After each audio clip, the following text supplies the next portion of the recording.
Ele é nossa salvação. Não é uma igreja, esta ou nenhuma outra. Não é uma religião. É aquele que é o único Salvador, Senhor Jesus Cristo.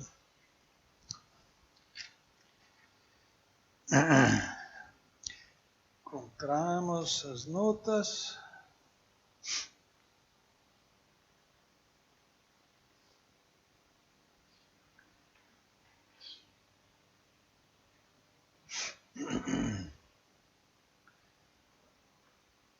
Penso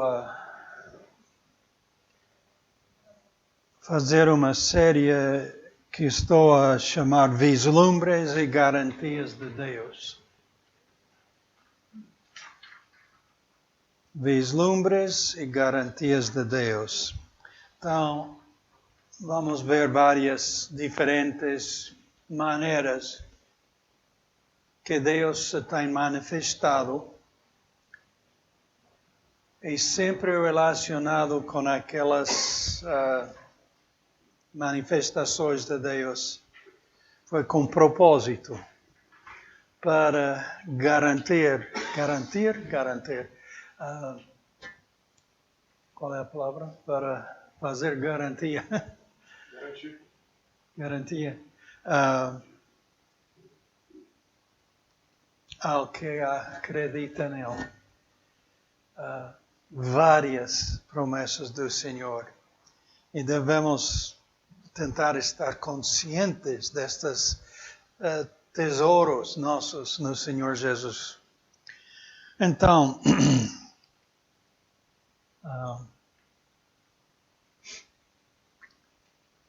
no livro de João,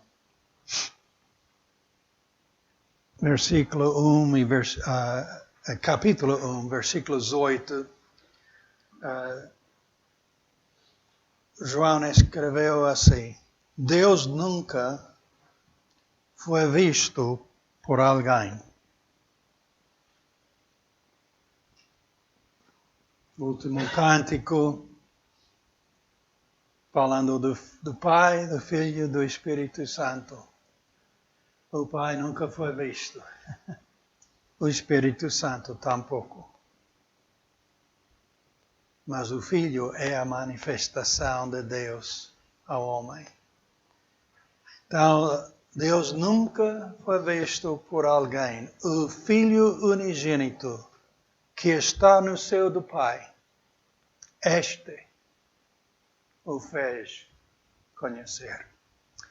Então, há tantas ideias quanto a Deus entre pessoas que se chamam cristãos e os que não se chamam cristãos.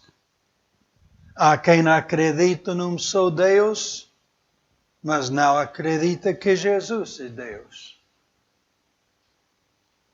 Há quem acredita em múltiplos deuses e escolhe a qual deve reverenciar. Entre os que usam o nome cristão, há quem diz que Cristo é Deus, mas reverencia outras personagens santas como intercessores ou corredentores. Os discípulos do Senhor Jesus escreveram o Novo Testamento depois da sua crucificação, sepultura, ressurreição e ascensão ao céu. Falaram entre si de ter sido testemunhas oculares e pessoais da sua divina majestade. E logo escreveram seus testemunhos. Não somente os discípulos de Jesus, mas antes do que o Senhor chegou àquela manjedoura, os profetas do Velho Testamento também falavam e escreviam da vinda de Emmanuel, Deus conosco, para redimir um povo para si. Então, temos mencionado várias vezes nas mensagens que as boas novas, o Evangelho, se compõe de dois elementos abraçados pela fé na Palavra de Deus. E vamos ver algumas passagens que enfatizam isso do Novo Testamento. Então, Mateus 9, 13.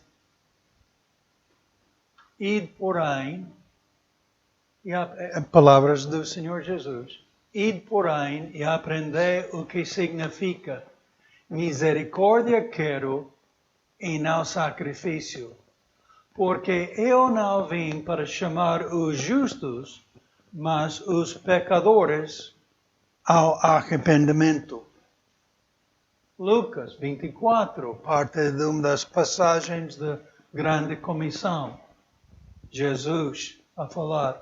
Assim está escrito, e assim convinha que o Cristo padecesse e ao terceiro dia ressuscitasse dos mortos. E em seu nome se pregasse o arrependimento e a remissão dos pecados em todas as nações, começando por Jerusalém. Também em Atos 5:31, Deus, com a sua destra, isso é Pedro a falar. Deus, com a sua destra, o elevou a príncipe e salvador para dar a Israel o arrependimento e remissão dos pecados. Atos 11:18. E ouvindo estas coisas, apaziguaram-se e glorificaram a Deus, dizendo, na verdade, até aos gentios deu Deus o arrependimento para a vida. 2 Coríntios 7:10. Porque a tristeza, segundo Deus, opera arrependimento para a salvação, da qual ninguém se arrepende. Mas a tristeza do mundo opera a morte. Romanos 10:17. De sorte que a fé é pelo ouvir, e ouvir pela palavra de Deus. Então, podemos citar várias mais passagens, mas isso dá para dar a ideia na mensagem. As boas novas, o Evangelho, consiste de dois elementos que abraçamos pela fé. Um arrependimento de coração, um reconhecimento que somos perdidos no nosso pecado. Então, arrependimento é uma tristeza de coração perante Deus do perdido pecador, operado por Deus. Deus é quem causa esta tristeza. A tristeza, segundo Deus, nos traz arrependimento para a salvação. Então, operado por Deus, pela qual reconhece que ofendeu a Deus pelo seu pecado e precisa de uma mudança para agradar a Deus. A ideia de arrependimento, se olharmos em dicionários, encontra-se uma mudança de mentalidade, arrepender-se. Ou uma mudança de coração, também se pode encontrar, mas em dicionários bíblicos. Mas o arrependimento operado por Deus é uma tristeza que nos leva a uma virar da nossa vontade para a vontade de Deus. Minha vontade é a fonte do meu pecado. Podemos culpar a Satanás. Ele nos tenta, mas ele não causa o pecado na nossa vida. Essa é a decisão nossa. Eu sou a fonte do meu pecado, a minha vontade. E essa vontade precisa de ser mudada pelo poder de Deus. E Deus, por sua palavra, nos fala, nos convence do nosso pecado, da nossa perdição. Há um inferno para evitar. E há um céu eterno para ganhar. Então, a tristeza, segundo Deus, opera arrependimento para a salvação. Então, o pecador reconhece que ofendeu a Deus pelo seu pecado e precisa de uma mudança para agradar a Deus. Deus opera esse arrependimento. É essencial. Se pregamos só, acredita em Jesus, pede a salvação, sem arrependimento, não é o que a Bíblia nos afirma. Deus opera arrependimento. É parte das boas novas. Podemos arrepender-nos perante Ele. E Ele nos ouve. Por quê? Porque Ele mesmo opera esta convicção no nosso coração. Que precisamos de estar bem com Ele. E arrepender-nos. Há outro aspecto das boas novas, é essa parte, a remissão dos pecados. A remissão dos pecados é que o Filho de Deus realizou por seu sacrifício na cruz, sua sepultura, sua ressurreição dos mortos, tudo para poder oferecer o perdão dos pecados e a vida eterna a todo aquele que crê nele. Boas novas. Eu posso arrepender-me perante Deus. O pior de nós, assim, nós comparamos nossos pecados, não? Os homens. Ele ou ela é muito mal no seu pecado.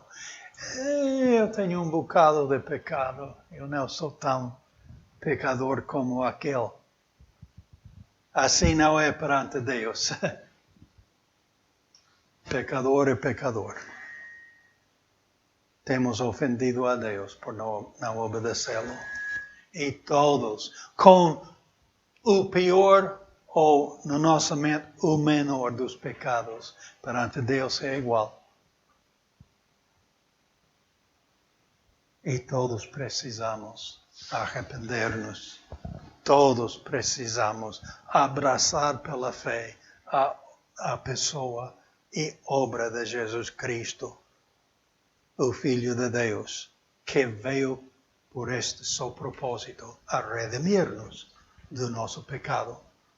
Então, boas novas, posso arrepender-me e posso abraçar o Senhor Jesus Cristo e receber a vida eterna. Então, esses dois elementos são a obra de Deus realizada em todo aquele que crê por sua palavra. Não são boas obras da pessoa. As religiões sempre ensinam essa ideia. Se tu fazes suficiente boas obras para ser mais do que as tuas más obras. Deus não olha nada assim. A salvação é a obra de Deus por meio do Redentor, mais ninguém. Há um só Salvador, o Filho de Deus, que veio com esse propósito para nos redimir. Mais ninguém tem essa capacidade. Quando João escreveu o primeiro capítulo do seu Evangelho, estava a falar do que ele pessoalmente tinha experimentado do cumprimento da palavra de Deus. Eu tenho pedido de Luís Miguel fazer-nos a leitura de João, capítulo 1, versículos 1 aos 8. No princípio era aquele que é a palavra. Ele estava com Deus e era Deus. Ele estava com Deus no princípio. Todas as coisas foram feitas por intermédio dele. Sem ele, nada do que existe teria sido feito.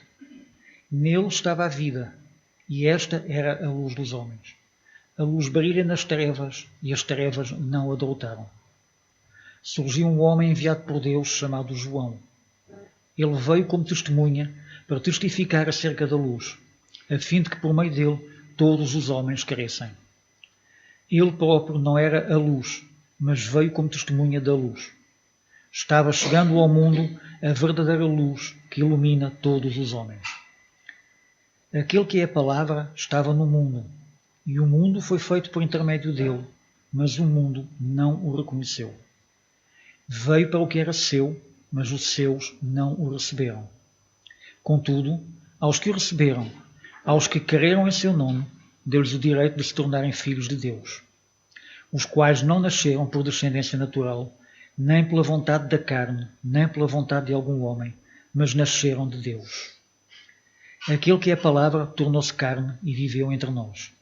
Vimos a sua glória, glória como do unigênito, vindo do Pai, cheio de graça e de verdade. João dá testemunho dele. Ele exclama: Este é aquele de quem eu falei. Aquele que vem depois de mim é superior a mim, porque já existia antes de mim. Todos recebemos da sua plenitude graça sobre graça, pois a lei foi dada por intermédio de Moisés. A graça e a verdade vieram por intermédio de Jesus Cristo. Ninguém jamais viu a Deus, mas o Deus unigênito que está junto do Pai o tornou conhecido. Deus nunca foi visto por alguém. O Filho unigênito que está no céu do Pai, este o fez conhecer.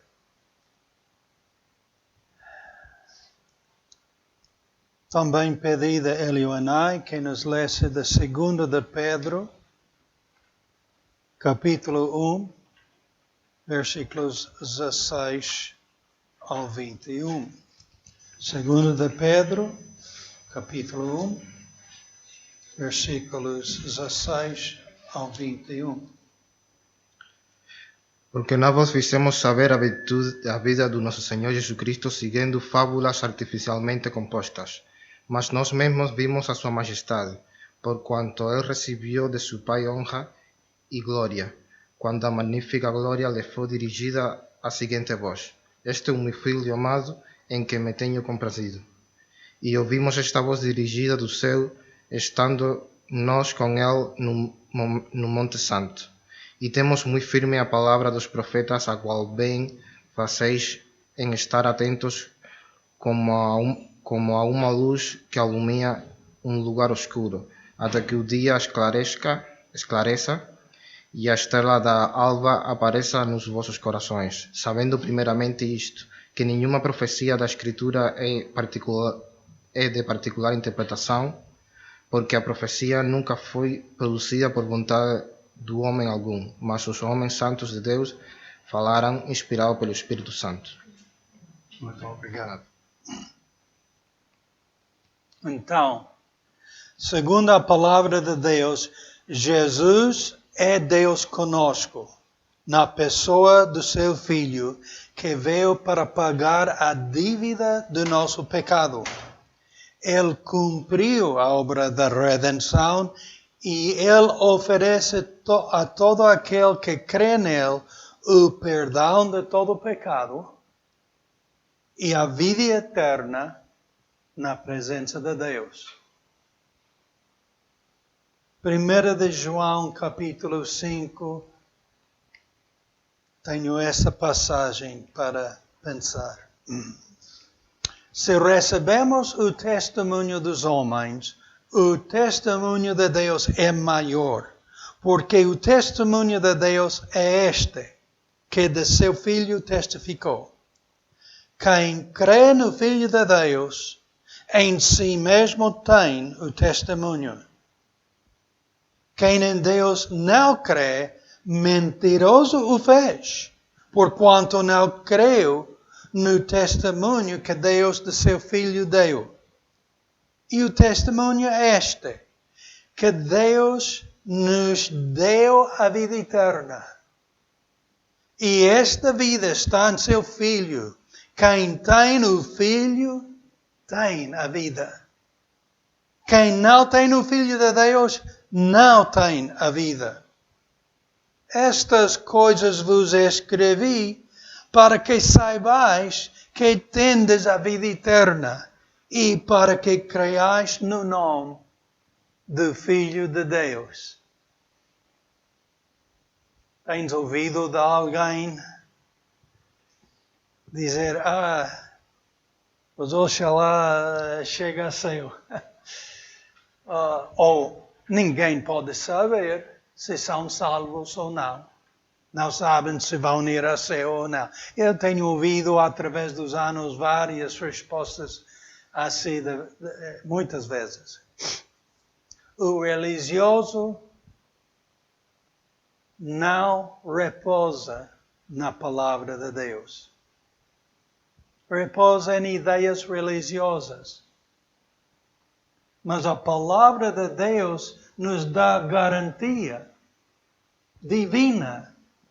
Não como a religião. Ao contrário de não poder saber, a palavra de Deus diz, se tu estás em Cristo, tens o testemunho em ti mesmo. E João diz, escrevi essas coisas por inspiração do Espírito Santo para que saibais que tens a vida eterna e para que creiais no nome do Filho de Deus. Não é oxalá.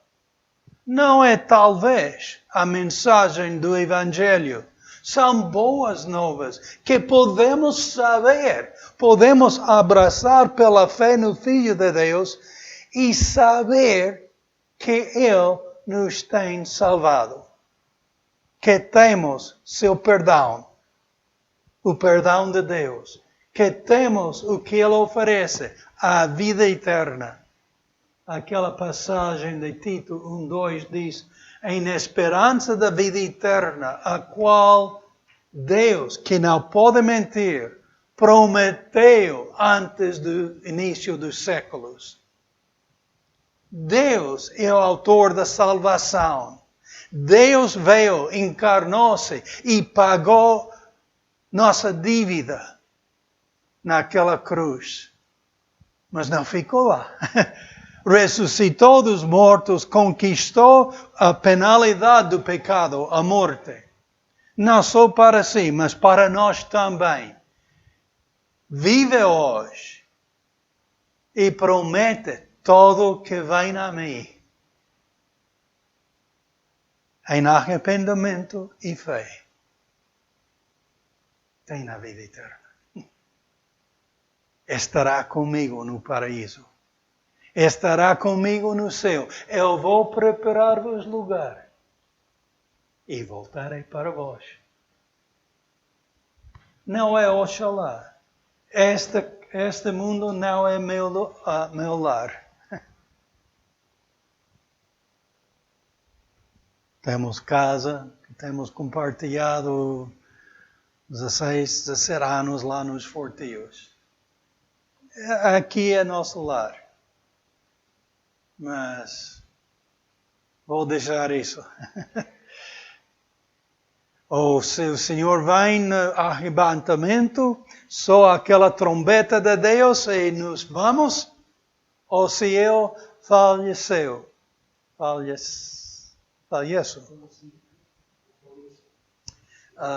De alguma maneira vou deixar esse mundo, porque esse não é meu lar. É um lugar onde estou temporariamente.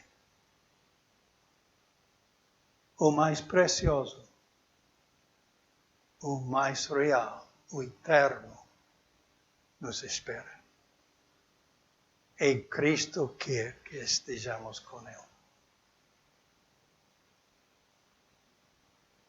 Nos ama, nos criou, e Ele quer que estejamos com Ele eternamente. Numa vida que nem podemos começar a apreciar e imaginar. O mais real de tudo. Então, garantia de Deus. por meio de Jesus Cristo. Ele é o que podemos conhecer de Deus. E Ele nos garante a vida eterna. Humilhando-nos perante Ele em fé e abraçando sua obra em vez das nossas obras para a salvação. Pai, pedimos que a Tua palavra tenha nos nossos corações. Esta é uma mensagem evangelística, é para dar a promessa da salvação. E temos quem precisa de abraçar-te em fé e arrependimento. Então, opera tua maravilhosa obra no nosso meio. E os que já te conhecemos, nosso inimigo, teu inimigo, Satanás, ele não quer que confiemos na tua palavra plenamente.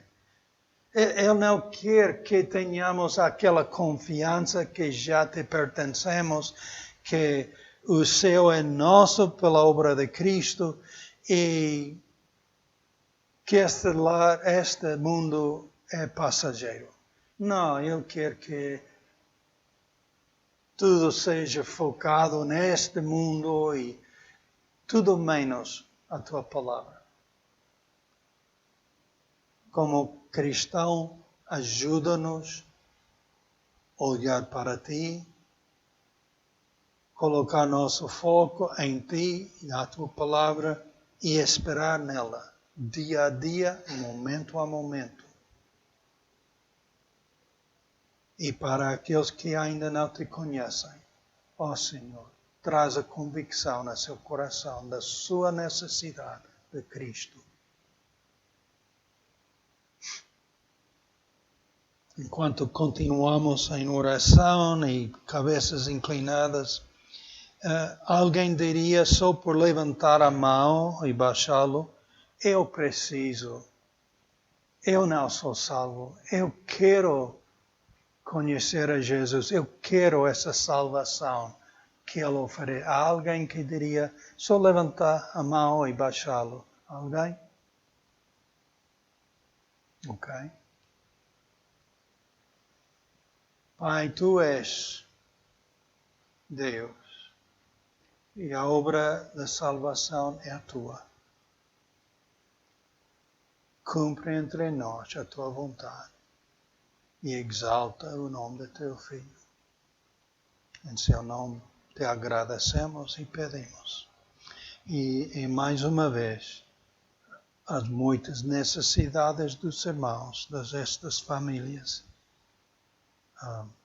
habitação, documentos, trabalho, dependemos de Ti, Senhor. E pedimos tudo isso da Tua mão. Em nome de Jesus nós oramos. Amém. Muito obrigado, irmãos.